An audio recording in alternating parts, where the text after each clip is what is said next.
Olá, estamos iniciando o programa Realidades, Direitos Humanos e Cidadania, o seu espaço privilegiado de críticas, debates sobre grandes temas sociais.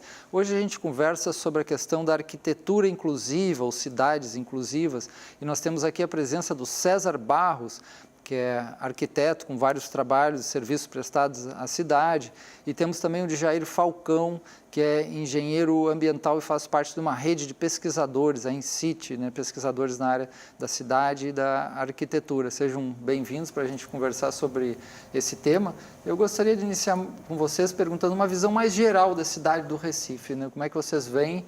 Assim, a gente pode falar de pontos negativos e pontos positivos depois também, mas iniciar alguns problemas, uma visão geral dessa montagem, dessa cidade que é bastante ampla, bastante complexa, mas como é que vocês, o que salta aos olhos para vocês como arquitetos com essa visão específica?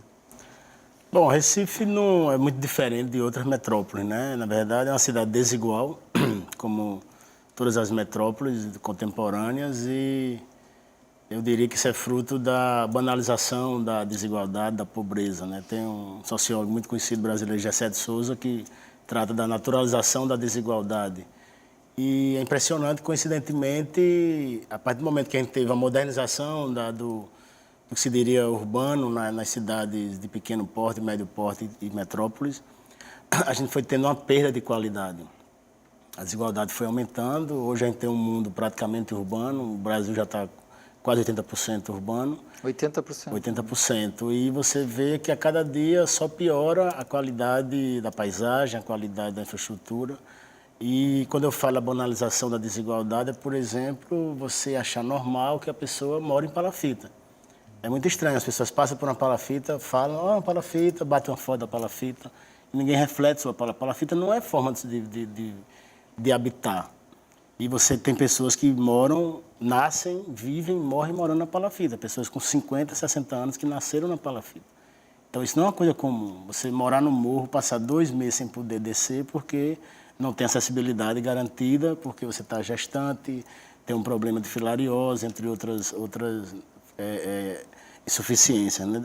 Então, assim, a cidade desigual, ela tem que ser, eu agradeço o convite, porque a gente, apesar de saber muito sobre isso, ouvir falar, não se discute, banalizando e achando que essa desigualdade é normal, é cultural e não é. Então, acho que a gente tem que começar a discutir isso para realmente tentar ver qual seria a saída de uma cidade tão desigual como Recife e outras se apresentam da mesma forma. E de alguma forma, eu fico pensando aqui, tem gerações que já estão nascendo e já nasceram, né, até mais novas, achando que esse é o modelo de vida, né? Eles, talvez com uma visão histórica que vocês possam depois trazer também, a gente vê que pode ser diferente, já foi diferente, né? E como fazer uma outra visão de moradia, né? Sim. Acho que esse recorte que o César traz social, né, que é uma das cidades mais desiguais do mundo, né, o Recife, em termos de desigualdade, se você for olhar, 38% da população tem uma renda de menos de meio salário mínimo, né? Então, por aí já dá um bom recorte dessa realidade social. Só que, além dessa realidade social, tem o território que a cidade se construiu, né, que a cidade se formou, que é muito complexo também, né, que é uma planície costeira extremamente irrigada, né? Ela existiam vários rios e vários riachos, e foi em cima desse complexo, cercado por um cordão de morros, que se implantou a cidade do Recife, que se cresceu.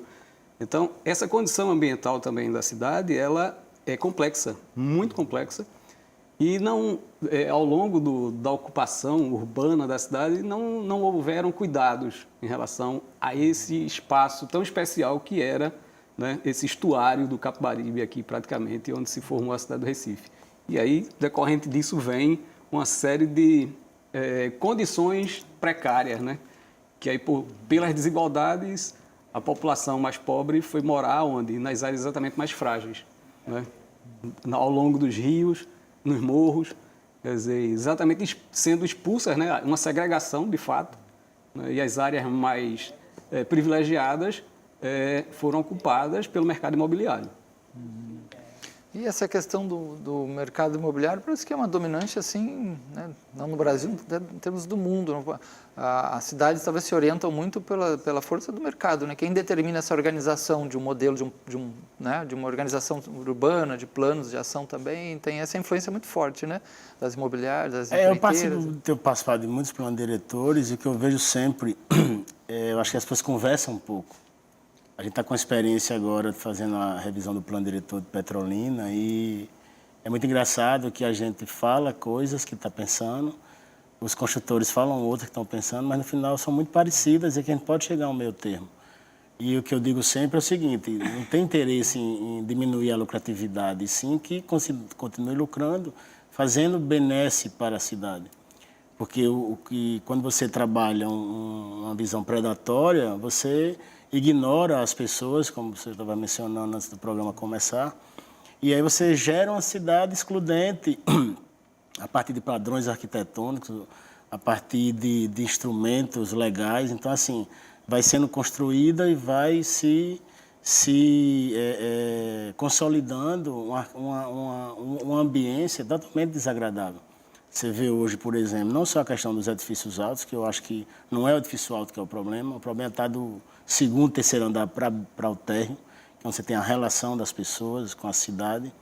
E você tem hoje, na maioria das cidades de médio e grande porte, muros de 7 metros de altura, fazendo verdadeiras barreiras, não dialogando com as calçadas.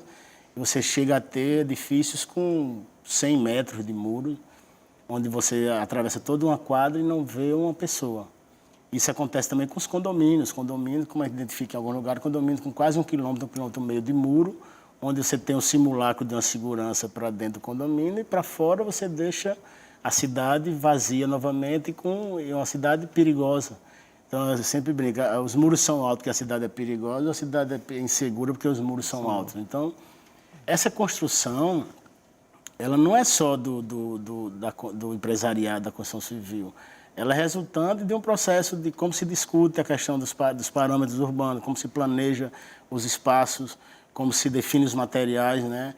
Quando eu insisto nessa discussão sobre a cidade excludente e o urbanismo elitista, é justamente porque o predomínio é elitista, mas o predomínio elitista não é só de quem explora a cidade, é de quem planeja também.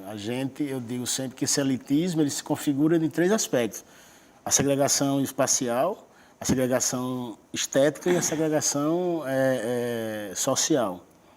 Espacial por quê? Porque nos planos diretores é que se definem as zonas, os usos, as atividades. Então, de certa forma, predomina, a segregação termina existindo de maneira deliberada e planejada espaços para uns e espaços para outros. A segregação estética, ela vem, o elitismo estético vem quando se tomba alguns edifícios a partir do pensamento de 10 pessoas ou se elege determinados materiais como os ideais. Você tem um exemplo de uma questão de materiais, a segregação elitista, estética. Você vê a Rio Branco, no bairro do Bom Jesus, do Recife, onde eu resido, que você tem um piso de granito. A 800 metros dali você tem a favela do Pilar, que não tem nem piso. Então, assim, por que granito lá e aqui nada? E isso se desdobra em outras questões materiais, poderiam ser mais simples. E, por fim, a questão da interação entre as pessoas. Né? As pessoas não se conhecem, não dialogam. Essa questão da relação de vizinhança é muito importante. Você conhecer as pessoas, você conversar, isso está muito na favela. E eu falo que a cidade inclusiva é o simulacro da favela. Né? Vários condomínios fechados hoje são favelas chiques, que são terrenos minúsculos. As pessoas tomando café, ouvindo o que o outro está falando na casa vizinha, andando, deixando seus filhos soltos pela rua, andando sem camisa por conta do calor. O que se pode viver na favela. Só se pode fazer isso na favela. Então, você vai para o condomínio fechado e faz o simulacro da favela. Agora, César, você citou o caso de Petrolina. Eu já fui algumas vezes para Petrolina. Desde a primeira vez que eu fui, foi um impacto. Eu tenho essa visão ambiental também, né? Vocês estudam, trabalham isso, né? o nível de desarborização é assustador, aquele calor imenso. Eu não entendo como que a urbanidade, como que a governança local não se deu conta disso, assim, é pelado e é um calor imenso, é concreto para todo lado. Claro, eu não acho que isso é uma exclusividade de Petrolina, tem outros lugares, mas foi muito assustador ver um lugar tão quente sem ser proteção ambiental, né? Petrolina tem uma formação diferente do que outras cidades, porque se você pegar São Paulo, Recife, Petrolina, você já pode falar melhor sobre isso. Você tem vários canais, vários riachos que foram totalmente soterrados ou entubados e a população nem se apropria, nem conhece, nem sabe que tem isso. E junto com isso o advento do carro, né? Porque o carro ele é um destruidor de cidades, né? Desde que o carro surgiu no mundo, as cidades só pioraram. Porque as cidades têm um crescimento que, de acordo com a capacidade humana de se deslocar a pé determinadas distâncias, ou quando se começou a anunciar os carros, você anunciava para você, visite seus parentes, vá à praia, não era para você comprar um jornal ou comprar um remédio, como se faz hoje. Então, as pessoas viraram escravas do carro. Eu tenho um ex-professor meu que disse, antes de você provar que bicicleta não chove dentro, eu vou andar de bicicleta. Então, o carro ele é um concorrente sem limite, porque o carro tem ar-condicionado, som ambiente, você pode estar fumando um cigarro, ligando o celular e ouvindo uma música. Então as pessoas ficam no carro e ignoram a cidade. Então a partir daí as cidades, as avenidas foram se alargando, as calçadas foram se estreitando, as vias foram retirando as árvores, que tem 2 residências, 3, e dando lugar a um edifício sem árvore alguma na sua fachada. Então, assim, essa continuidade foi havendo essa desertificação que é comum a Petrolina e outras cidades também. De Jair, o que Então, você... eu acho que aqui temos um exemplo na cidade do Recife bem emblemático ao longo do Capibaribe, né? O Capibaribe, historicamente, ele funcionou como um canal de navegação, de fato. Então, Canal de navegação. Escoava-se mercadoria pelo Capibaribe, as pessoas transitavam de barco pelo Capibaribe.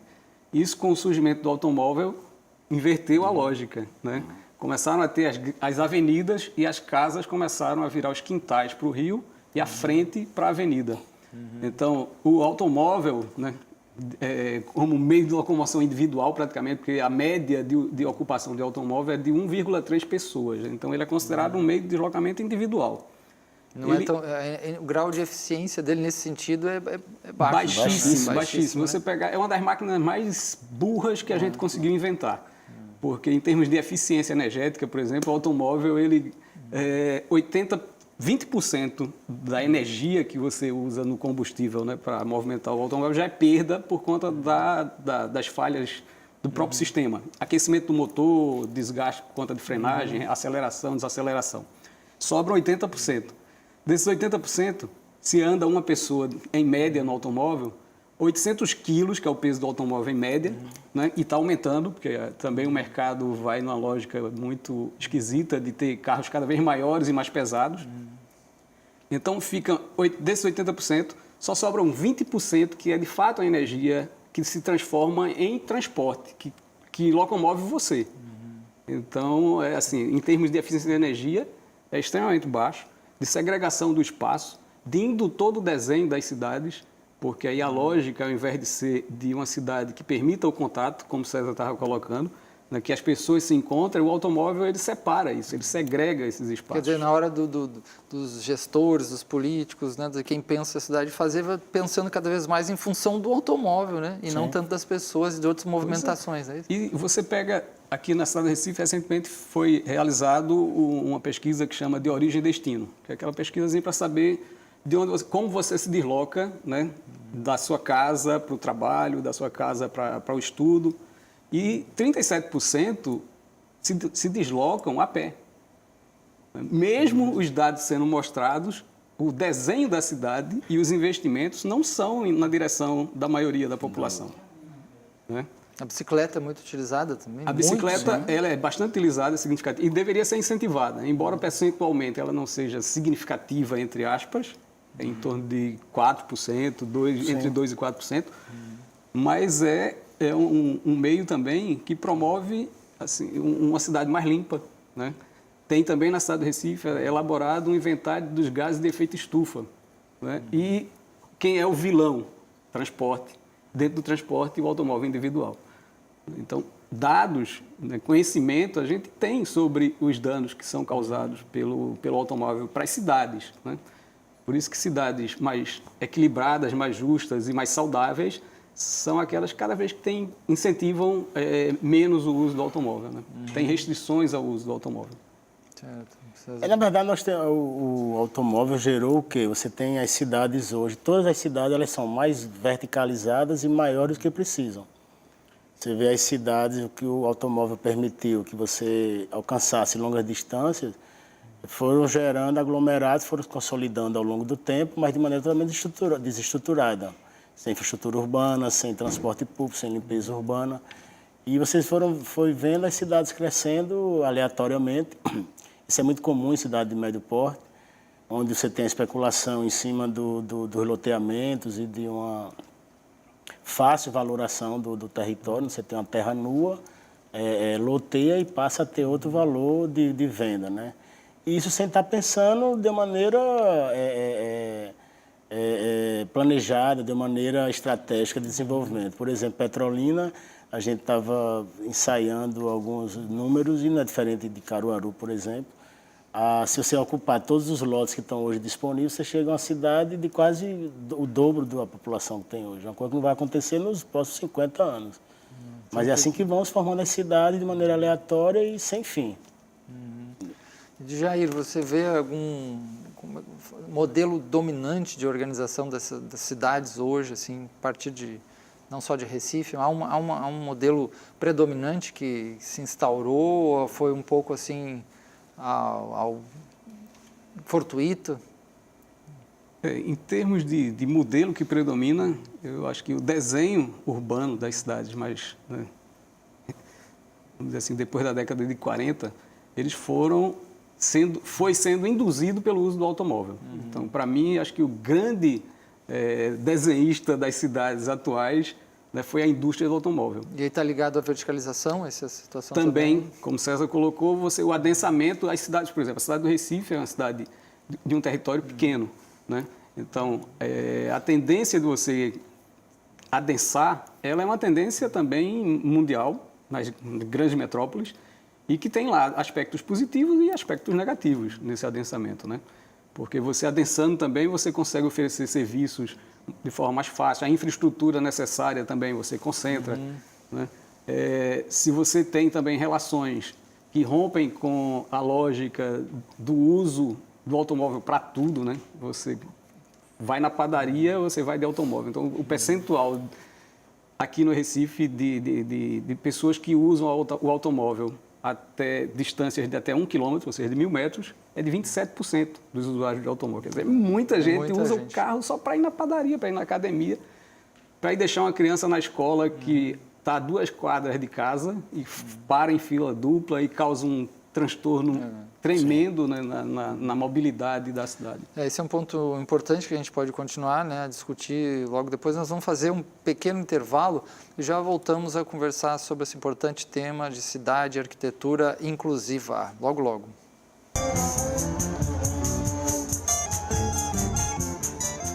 Estamos de volta. Hoje a gente está conversando sobre a questão da arquitetura e cidade inclusiva, né? E aqui a gente tem o César Barros, que é arquiteto, e como nosso convidado, e também o Jair Falcão, que é engenheiro ambiental e pesquisador na área. E nós falávamos sobre a questão do modelo, né, dominante de organização e construção, e que tem toda uma história, né, que isso foi sendo modificado. E falando nessa história, é bonito de ver, às vezes aparecem aquelas fotos na internet, né, a Boa Viagem dos anos 50, e não sei que bairro tal, aí aparece lá, pessoal, comunidade tal, e a gente teve...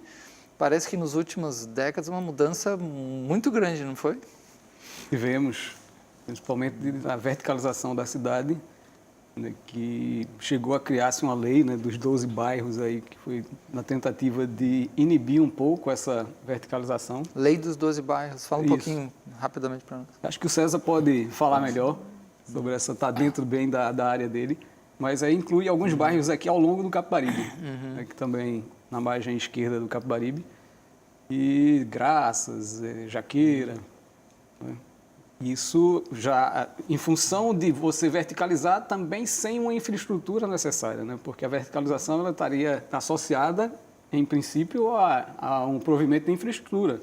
Então, se você não tem transporte coletivo de qualidade, se você não tem infraestrutura de coleta de esgoto, se você não tem água, então você causa uma sobrecarga em determinadas áreas da cidade que ela não está capacitada para absorver. E aí quem paga a conta é o poder público.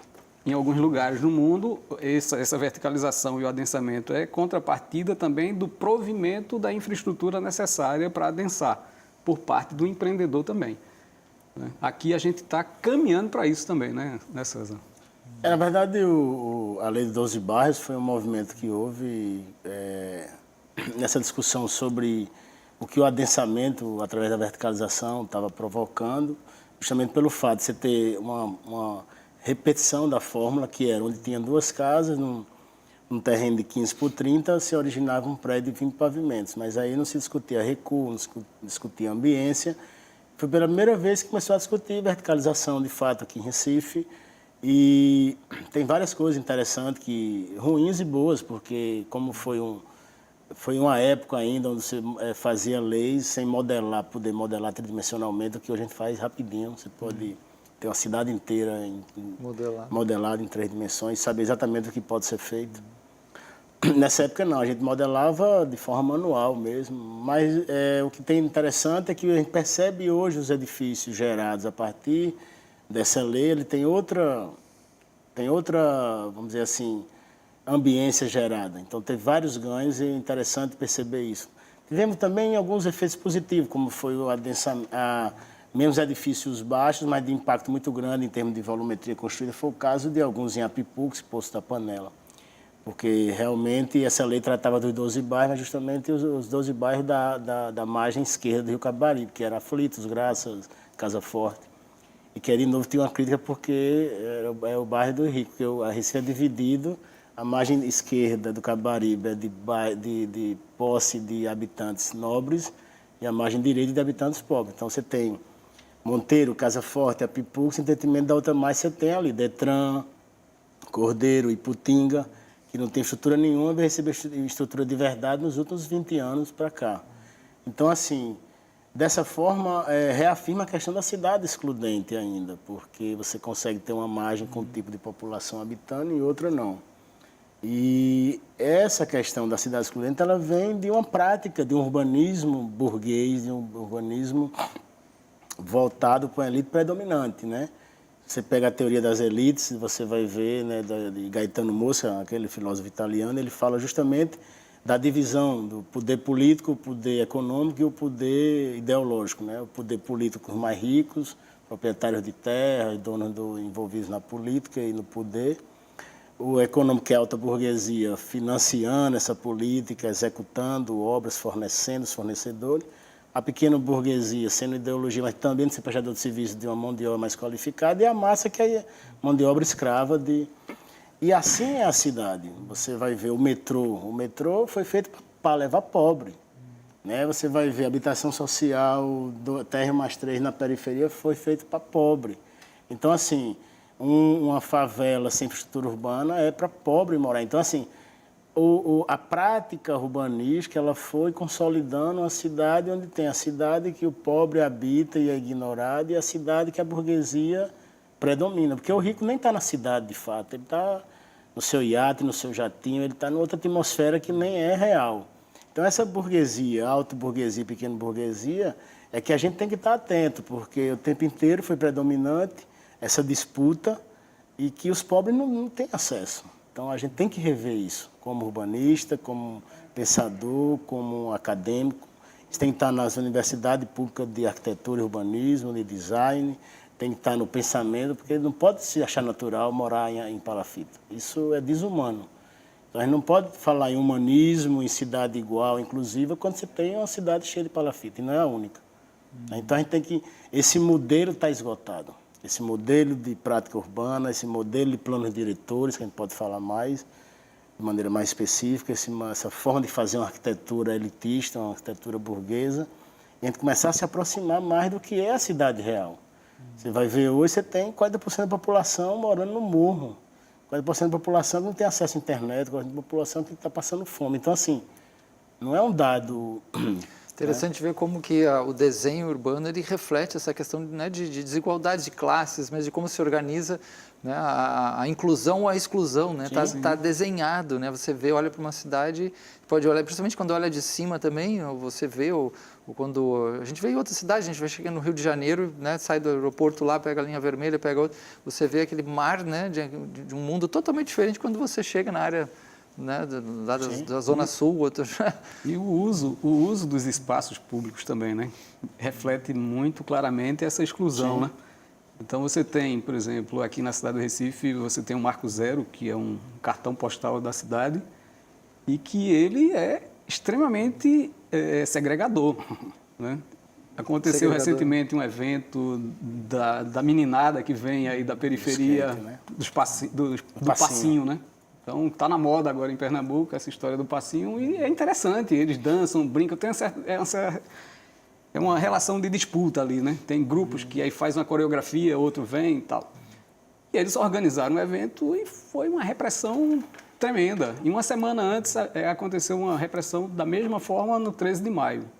Um parque público, onde esses meninos e meninas da periferia, em sua maioria negros, que também é outro recorte aí da segregação, né, da cidade.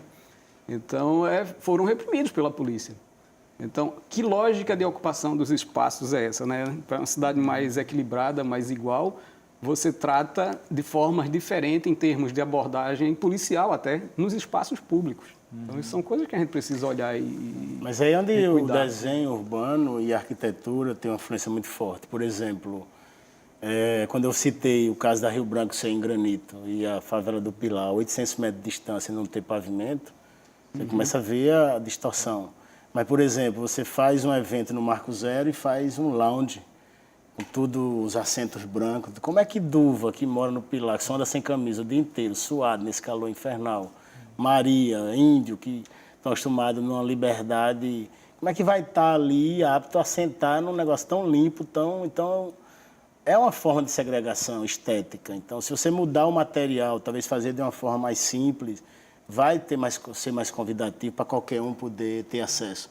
Então, quando eu falo da arquitetura elitista, do urbanismo burguês, é justamente para a gente rever essa questão de como concebe os espaços, como planeja o zoneamento, como fazer uma cidade mais interagida, né, mais igual. E até acho que Recife tem uma vantagem nesse aspecto.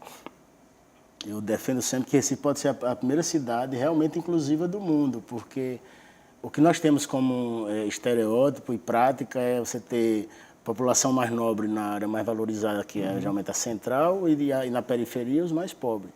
Né? Você vai ter sempre Copacabana, Leblon e atrás as favelas.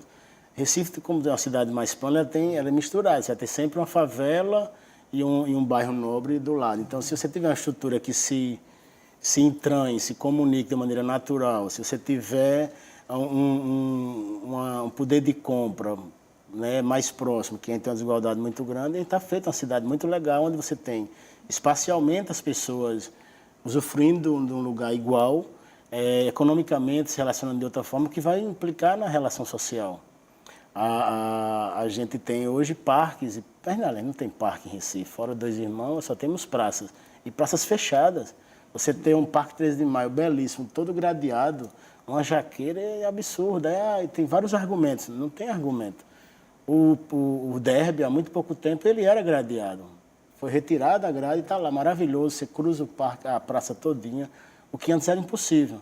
Então, pode-se tirar as grades da jaqueira, não precisa ter grade. Então, essas coisas que parecem serem simples ou banais, não são, porque bastam... É como a questão da ciclovia. Por que as pessoas hoje estão no carro? Porque o carro é a melhor opção ainda, em termos de competitividade. Agora, bastava você fazer ciclofaixas.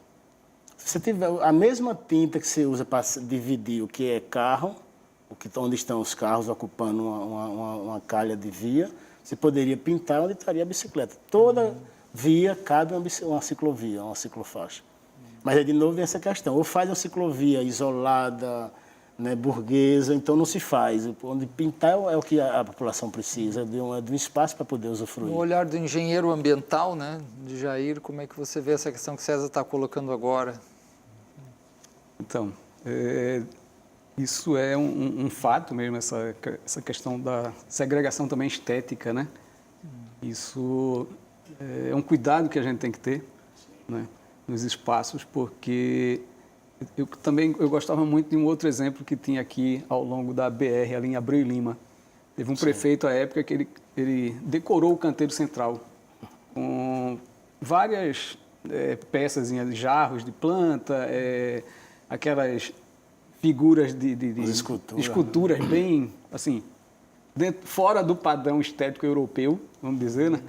E durou anos aquilo ali bem conservado, porque existia uma sintonia com a população do entorno. Então, esse olhar também com o que é valor estético, acho que ele é também muito interessante via pauta, né? Nos planejamentos das cidades. E como é que vocês veem assim, a influência tanto da paisagem quanto da própria arquitetura, como ela é produzida dos locais, na própria vida das pessoas, o estado mental, né, emocional das pessoas, né? Porque a gente também, hoje a psicologia mostra esse aspecto ambiental da nossa né, da nossa psique, né? Então, como é que vocês veem essa influência na vida do cidadão, no olhar dessa paisagem, né? Então, recentemente, como eu faço parte da rede InCity, nós temos um trabalho que está em curso, que é um projeto ao longo do Rio Capibaribe. E existe um ponto lá que é o nosso laboratório, que é o Baobá, o Jardim do Baobá. Fica ali no bairro das Graças. Uma intervenção extremamente simples foi tirar um muro de um restaurante que ocupava uma área que era pública. Esse muro saiu, foi recuado, se cuidou do espaço e hoje é um ponto de refúgio na cidade. E a gente usa ele muito como laboratório para conversar também, porque a gente está querendo entender como deve ser a gestão desses espaços. E nesse entendimento a gente vê assim, o quanto aquilo ali, que é minúsculo, que tem só 200 metros de extensão, está trazendo de qualidade de vida para as pessoas. Né? Pessoas que vêm de vários lugares da cidade, que vão para lá simplesmente para desconectar da paisagem urbana predominante, dos edifícios. Porque quando você chega lá é como se você estivesse num microcosmo, né? Você se desconecta realmente da paisagem urbana. E a gente encontra vários jovens que vão para lá estudar, que vão aprender música, e que estão lá se relacionando, ali se conhecendo. E nessas interações a gente conheceu um grupo de pessoas que vieram de Caixa d'Água, do Alto do Mandu, e que vão para lá, vão de bicicleta, vão de skate, de patins e tal, e que se encontram lá e os relatos são maravilhosos, assim, de mostrar como aquilo ali é um escape para eles, sabe, do dia a dia, da violência, do entorno de onde eles moram. Então, esses espaços com qualidade ambiental dentro da cidade, eles são transformadores, sabe, assim, do ponto de vista de saúde mesmo. A gente pode olhar até exemplos muito simples, né? Às vezes dentro da casa, do pátio de uma pessoa, de uma pequena comunidade, as coisas que as pessoas tentam fazer, algumas pessoas embelezar o local, né? Como se expressasse algo, delas quererem interagir, se sentir melhor, né? com aquele meio. Agora, um ambiente muito sujo, um ambiente muito, né, barulhento, um ambiente estressante, isso provavelmente, né, prejudica as pessoas. Na verdade, a arquitetura fez um mal muito grande, a arquitetura construída fez muito mal à arquitetura natural. Se você pegar a história da formação de São Paulo, por exemplo, inclusive hoje tem um movimento muito interessante que eles estão fazendo uma pesquisa de investigação sonora para descobrir onde estão os riachos enterrados de São Paulo. Isso é muito interessante, que mexe com a memória, a formação da cidade.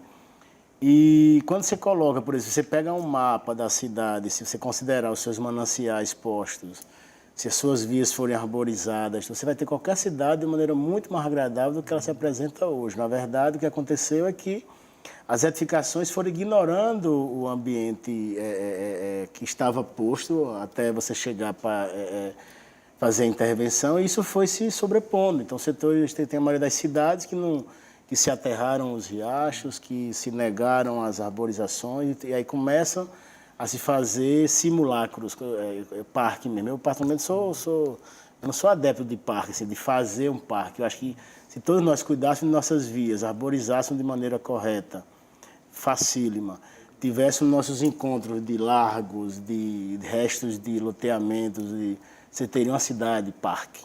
Por outro lado, assim, às vezes é um refúgio, poucos refúgios que as pessoas têm no parque, né? As pessoas não se apropriam da cidade, os arquitetos também contribuem, os urbanistas, e de repente precisamos fazer um parque. Em vários lugares do mundo se destruíram quadras para se fazer um parque. É como se fosse um arrependimento. Não, nós fizemos tanto mal, agora vamos fazer um lugar para... Aí você faz o parque. Na verdade, se você tivesse outra postura diante do ambiente natural, você teria cidades, toda cidade seria interessante. Qualquer cidade se for, vai ter um riacho, vai ter uma mata, vai ter uma área que não conseguiu se plantar, se não conseguiu se lotear. Então, essas áreas são refúgios aliados a uma arborização e manutenção dos seus mananciais que teriam, qualquer cidade teria uma ambiência diferente. Então, a população precisa se apropriar dessa evolução, da origem e evolução das cidades. Você tocou num ponto importante que a gente pode conversar depois do intervalo, que é a questão ambiental, até mais no sentido mais de natural, né? Porque é um aspecto bastante importante, como isso é importante para as pessoas, esse contato, e como isso foi, de alguma forma, perdido. Assim, né? Como é que se pode, numa situação dessas, recuperar algo, uma dimensão desse contato ambiental maior, né? Tão importante. Mas vamos conversar isso logo depois do intervalo, já voltamos.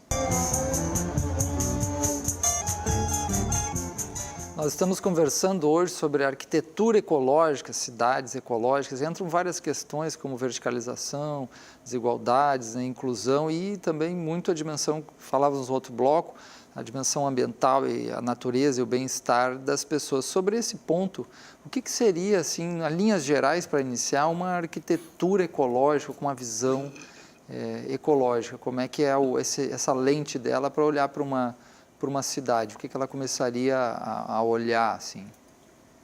Tá, esse é um tema bem interessante, que acho que também tem que ter um certo cuidado, né? Porque existe também no entorno dele a apropriação do mercado por essa temática, né? Então, aí vem uma série de soluções que não necessariamente são boas, né? Mas é porque o mercado se apropria para vender um edifício ecológico, né? Mas, em linhas gerais, a cidade poderia ser tratada também dentro com a visão mais ecossistêmica mesmo. Então, como a gente estava falando aqui antes, né, impermeabilizar o terreno inteiro, por exemplo, não plantar, né, é uma visão muito ruim para a cidade. Então, dentro de uma visão mais ecológica, o lote poderia ser encarado como sendo um captador de água também, né? Então, a captação dos telhados, a captação das calhas, captar a água da chuva, por exemplo. Isso, quanto menos você, eu não diria nem tanto captar água de chuva num lugar que chove muito, né? Assim, a captação de água de chuva ela é interessante em lugares que tem escassez hídrica, né? Um lugar como aqui, por isso que eu digo, o mercado se apropria às vezes com coisa e aí num lugar que chove 1000 milímetros, né, por mês você quer colocar, não tem necessidade. É muito melhor você deixar a água fazer o caminho natural dela, que é percolar no terreno, alimentar os lençóis freáticos, e aí sim ela vai ter mais qualidade quando chegar num curso d'água, por exemplo. E parece que existe, pelo menos em vários lugares que eu vejo, até em escolas, em várias instituições e lugares, uma ansiedade pela pavimentação, né? Pela fechar a terra, né? Então, e isso já traz uma outra grande bronca para as cidades modernas, né? Que são as ilhas de calor. Não vamos nem falar de aquecimento global, que acho que quando a gente fala de aquecimento global está muito distante ainda, né? Então, falando de uma coisa bem real, assim, a impermeabilização e a não arborização das cidades, com o adensamento, certo? E a impermeabilização, o que é que acontece? Criam-se ilhas de calor. Aqui na cidade de Recife existem já várias ilhas de calor. Ao longo da Avenida Caxangá é uma grande ilha de calor, ao longo da Mascarenhas de Moraes é outra grande ilha de calor. Aqui, na ilha de Santo Antônio, que praticamente não tem árvore. Quando eu estava vindo para cá, o taxista disse que estava... Ele começou a conversar, eu falei que estava participando de um programa, falar sobre cidade. Ele, se o senhor puder, fale lá de não asfaltar mais nenhuma rua. Porque isso... esquenta a cidade, também falando do calor. E esse é um problema muito sério. A indústria do CBUQ. Nenhuma avenida precisa de CBUQ, a não ser as grandes avenidas de grande movimento, e nem mesmo, porque se for ver hoje as autoestradas são feitas de cimento. A BR-232, entre outras, Rua do Anel. Tá? Então, O CBUQ virou indústria. CBUQ? CBUQ é o complexo betuminoso que dá origem Do asfalto. CBUQ é asfalto, o piche, né? E existe pesquisa, tem uma da Universidade do Rio Grande do Sul mesmo, que ela comparou a temperatura no asfalto, a temperatura num paralelepípedo, a temperatura numa área com piso e sombra de árvore, e outra área só árvore com piso natural. Você sai de uma diferença de 15 a 20 graus para quase 50. Nossa, então, isso muita aqui, diferença. você tem lugares como Teresina, que tem uma época que o piche, quando tem muita tampa de garrafa, a tampa de garrafa caía na rua, o piche derretia e ficava a venda cheia de tampa de garrafa, Grudado. aquela de metálica. Então, assim, só que virou uma febre, né? Você tem hoje condomínios fechados todo em asfalto, seja em Petrolina, Caruaru, Teresina, um calor infernal. E aí eu volto à questão do urbanismo elitista. Nós poderíamos trabalhar com vias totalmente permeáveis, em paralelo, intertravado, ou até sem piso nenhum. Porque se tiver um piso, por exemplo, eu tenho um exemplo maravilhoso que eu dou sempre, se for no Parque Florestal, em Santiago do Chile, é um grande parque que permeia a cidade, percorre a cidade quase toda, e você não vê, a arquitetura é muito ausente, eu acho ótimo. Assim, quanto menos arquitetura, mais interessante fica a ambiência, porque é o seguinte, você não tem pista de Cooper, você não tem calçada com granito, é o quê? Tudo é descalço, organizado, uma hora ou outra você tem um ambiente para fazer um piquenique, e o resto é árvore. Então, assim, de uma maneira muito simples, você pode gerar uma ambiência maravilhosa sem ter que ter aquele elemento específico para poder fazer a urbanização, a arquitetura. Então, essa coisa do material é muito importante. Se a gente tiver cidades mais permeáveis, não só em termos de solo, mas permeáveis em termos de conexões, de conectividade, você vai ter uma cidade mais saudável. E se confunde muito hoje, né? Tem o Smart City, tá na moda, né? São cidades inteligentes e tem um amigo nosso, o Cláudio Marinho, que ele fala de Smart Cities, ou seja, para ser o cidadão inteligente, não a cidade inteligente. E o povo confunde. Cidade inteligente hoje é tudo relativo à tecnologia, é lâmpada de LED, são cabos de fibra ótica. Na verdade, o urbanismo ecológico da cidade inteligente, ele trabalha coisas mais simples. São distâncias entre quadras menores, para as pessoas poderem ter mais alternativa de deslocamento, andarem menos. Você ter estádios urbanos, ou seja, lugares de descanso, de conversa ao longo das calçadas, calçadas largas, acessíveis, arborizadas. A questão de aproveitamento melhor da luz natural. Então, são coisas muito simples, e não esse modismo de teto-jardim, parede-jardim, de cidade inteligente, porque isso entra na questão comercial e se esquece de que a cidade realmente saudável, confortável, que é a cidade ecológica, ela é muito mais simples de ser construída. Você falou agora, eu me lembrei que alguns anos atrás eu comecei a participar de um projeto de ecovila lá em Aldeia, Sim. que você conhece bem, né? E aí o nosso arquiteto era o falecido Antenor, esqueci o sobrenome dele agora. Antenor Vieira, né? Que tem um histórico enorme de uso de materiais alternativos, né? E ele falava muito isso. Por que sempre as pessoas se acostumaram tanto com esse tipo de material, né? O cimento tal, Portland, o tijolo com queima, isso e aquilo. E ele começava a mostrar todo esse outro aspecto das possibilidades de construção mais ecológica, né? Como é que vocês olham isso assim? Acho que falando de tecnologia, né? A tecnologia também aprisiona. Porque quando você desenvolve uma tecnologia, para você romper com ela, e aí entra novamente a questão das indústrias, do interesse que tem. Quando você desenvolve um material, aí ele tem que se viabilizar, né? Então tem que se pagar. Então você passa a ter padrões no mundo inteiro. E para mim, na minha visão, essa coisa do aprisionamento tecnológico. Então, soluções que você coloca em Calgary, lá no Canadá, em Alberta, onde dá menos 40 graus de temperatura, você coloca na cidade de Recife também. Edifícios espelhados, não sei o que, né, que você tem que estar praticamente uma ilha de consumo de energia, isolado, onde você tem tudo artificial, energia para alimentar a iluminação, ar-condicionado, sistema de controle, de acesso. Então, a tecnologia, ela aprisiona. Então, às vezes, ser inovador é exatamente voltar um pouquinho e beber talvez mais no vernacular, né? Não seria um dos meios, assim, para pensar uma dimensão de arquitetura e sustentabilidade, um retorno e até um fortalecimento desse crescimento que está havendo, por exemplo, hoje a gente vê várias construções ecológicas, até chega a ser de adobe, né? Coisas usando barro, usando materiais de tijolo sem queima, usando tantas coisas, cimentos alternativos, né? Que são muitos tipos de cimentos, né? Como é que vocês veem esse movimento crescente de busca de sustentabilidade? Vocês acham que isso... Tem um lado panfletário também, que é, por exemplo, as pessoas confundem arquitetura regionalista com casinha de tijolo aparente com teto de sapé, que na verdade não é esse o caso. A arquitetura regional é se trabalhar com materiais do próprio local. Os observadores de árvore de Pernambuco, você deve conhecer, tiveram um tempo lá em Aldeia, fazendo uns estudos, eles fizeram um trabalho muito interessante no bairro de Santo Antônio, São José, chegaram à conclusão que os ninhos não eram feitos de gravetos, como tem tradicionalmente, né, toda essa estética de passarinhos, era feito de carteira de cigarro, era linhas, botões e camisa de Vênus, ou seja, era o que tinha no entorno. Então, você fazer uma casa de eucalipto em Teresina não é tão interessante como fazer de bambu em Aldeia. Então, assim, não é o modismo, casa de eucalipto, casa de bambu. Se você tiver bambu próximo, o bambu é o material mais interessante, mas você ir buscar o bambu a longa distância, só porque bambu está na estética do ecológico, né? Então, assim, tem que ter cuidado com isso. E você falou a questão de Aldeia, do condomínio, a gente estava falando sobre isso antes, justamente essa questão o que se discute hoje é a concentração das cidades.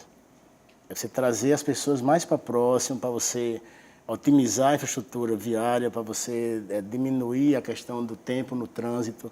Então, a alternativa como a Aldeia e outros condomínios é uma alternativa equivocada, na verdade. Você cria o simulacro de acordar ouvindo os pássaros, de poder andar na mata, mas aí volta àquela história. Se nós quiséssemos, toda a cidade seria um bosque. Toda a cidade seria um bosque, todas as ruas fossem arborizadas, todos os recantos estivessem verdes, nós viveríamos numa semifloresta. Mas talvez há também uma visão assim de que as árvores também disputam, né, com outros espaços. Não sei se é isso que passa na cabeça dos gestores. Mas vou dar, por exemplo, o Flor da Mata é um exemplo muito interessante, que você mora lá. O Flor da Mata, quando foi ser projetado, por lei, você poderia suprimir 30% de solo e deixar 70%, que é o que as pessoas fazem. Aí você pega 30% e repete a fórmula urbana, né, quadrangular, e os mesmos valores. Aí a mata fica como objeto de visitação, assim, é o fetiche de eu vou visitar a mata, mas estou morando no simulacro da cidade. O Flor da Mata é diferente, você está dentro da mata de fato. Então, esses modelos é que tem que ser repensados. Acontece que a gente vive a inércia dos modelos, né? Você vem replicando fórmulas e fórmulas que já foram superadas, por exemplo. Recuo é uma discussão muito forte hoje, a necessidade de recuo ou não.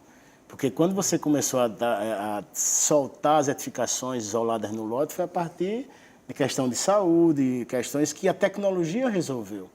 Eu moro no bairro do Recife, na Rua do Bom Jesus, no prédio antigo. Quem disse que eu sou menos saudável do que você que mora numa casa no meio da mata em Aldeia? Não é. Então, assim, mas aí as pessoas pegaram aquele modelo e repetem até hoje sem questionar que a tecnologia evoluiu, que a tecnologia resolveu, que as habitações mudaram a forma. Naquela época você tinha as pessoas criando cavalo no térreo, atrás da boutique, morando no primeiro andar. Então, a capacidade de infecção era muito maior do que hoje. Então, essa inércia do modelo é uma coisa a ser discutida, porque as pessoas, os urbanistas, os arquitetos e as pessoas repetem práticas sem questionar a eficácia, a necessidade e a verdadeira mais-valia para a qualidade de vida.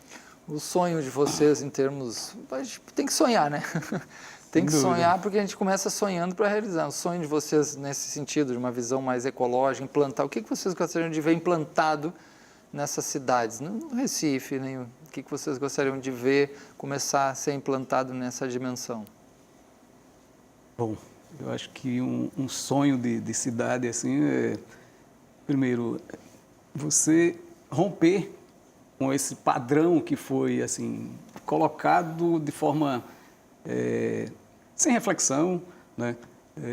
Que eu diria sem embasamento na realidade, né? Acho que a gente costuma fazer muita coisa como se fosse científica, mas de fato não é. A gente não está embasado em dados, em resultado. Então, eu viria assim como um modelo de cidade, aquela que onde a gente começasse a, por exemplo, tirar a impermeabilização dos canais, dos riachos, né? Não impermeabilizar mais os que existem, que estão aí, né, da sua forma natural. Ter transporte coletivo de qualidade e eficiente, né? Ter também modelos, testar modelos, por exemplo, de unidades habitacionais que também produzam alimentos. A gente já vê isso em alguns lugares do mundo e que acho que isso aí é uma coisa bastante possível também. Não você fazer um telhadinho verde, sabe, para ficar bonitinho, não, mas você pode produzir plantar alimento, mesmo, né?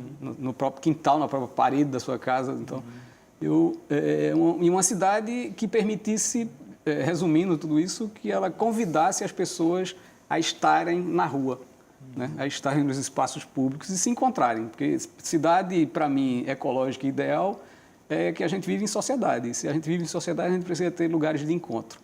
Então, as cidades que estão sendo construídas e estão sendo planejadas para permitir o encontro cada vez maior e mais saudável das pessoas, essa, para mim, é o meu sonho de cidade ecológica. César? Bom, a cidade, não sei se ecológica é o tema, mas a cidade ideal minha era que a gente olhasse mais para a favela e se inspirasse na favela, que é o melhor lugar. A favela ela tem uma coisa muito legal, que não tem território de ninguém. Devia repetir isso. O urbanismo ele tem que ter espaços convidativos, menos segregadores, que todos pudessem fazer parte. Na favela se tem isso. A gente teria que ter uma censura estética, uma hegemonia elitista, erudita da estética hegemônica mais simples. Nós trabalhássemos com materiais mais simples, tudo seria mais fácil de ser usufruído. E a favela é assim, você chega na favela, tem um banco que é uma pedra em cima de 2 tijolos e é um banco. Não precisa ser de granito, não precisa ser sofisticado. E, por fim, a interação. Eu brinco sempre que as pessoas não se abraçam, não conversam. Você falou de Yangel, que hoje em dia é uma referência muito badalada no mundo em termos de urbanismo. Tem Jane Jacobs também, que é uma pessoa também, uma jornalista, crítica de urbanismo, e ela dizia uma coisa muito interessante, a relação de confiança e a relação de vizinhança. Né? E tem o exemplo da chave. Eu tenho isso muito latente em mim. Eu moro no bairro do Recife e várias vezes eu peço para Tonho fazer uma chave e vou-me embora. Quando eu chego, Tonho não está, mas está pendurada a minha chave que ele fez. Eu pego a chave, pego o dinheiro e vou pagar a Tyson na banca de revista. Quando Tonho chega, não vê a chave, vai lá e pega o dinheiro com o Tyson. De maneira tudo muito simples, sem ter nada combinado. Então, isso é relação de vizinhança. Isso tem muito na favela e tem pouco na cidade. As pessoas não se cumprimentam, não se conhecem. Você mora num prédio, mora 40 famílias, várias pessoas que não se comunicam, nem bom dia dão dentro do elevador. Então, eu acho que a cidade ideal é justamente uma cidade mais misturada. Eu acho que cidade misturada é o futuro. Se nós não pensarmos nisso, vamos estar continuando replicando as Brasílias da vida, cidades isoladas, onde espaço público e edifício tem relações totalmente sem ter uma conectividade ideal, uma interatividade. E essa é a cidade sustentável, porque quando você discute uma cidade mais arborizada, uma cidade menor, mais compacta, uma cidade mais simples, onde você, ao invés de ter só carros, calçadas sofisticadas, você possa ter vias mais estreitas, com ciclovias, com velocidade mais baixa, com calçadas sombreadas, né, com as pessoas na rua, aí sim a gente vai ter uma cidade misturada e, de fato, uma cidade rica, dinâmica, e como a gente teoriza tanto e fica cada dia mais distante, né? A teoria coloca elementos estratégicos e, na verdade, na prática, isso não se realiza. Interessante, é bom, mas é bom a gente ter essas imagens e construir essas imagens e perseguir essas imagens na medida do que é possível, né? Desde em casa o que se pode fazer até aos poucos, quem sabe, a gente vai construindo, né, o que muitos lugares já estão conseguindo, né, uma dimensão de maior sustentabilidade, maior inclusão nas nossas formas de habitação e relacionamento e moradia, né? Infelizmente chegamos ao final do nosso tempo aqui, do nosso programa, né? Lembrando o nosso e-mail para qualquer sugestão, crítica, etc. realidades.tvu@gmail.com, realidades.tvu@gmail.com, a nossa página também na rede social Facebook, né? O programa Realidades da TVU, e qualquer sugestão estamos aí. Então agradecemos muito a presença do César Barros, arquiteto, né? Muito obrigado, e também o de Jair Falcão, engenheiro ambiental ligado também à InCity. Obrigado a todos e até a próxima.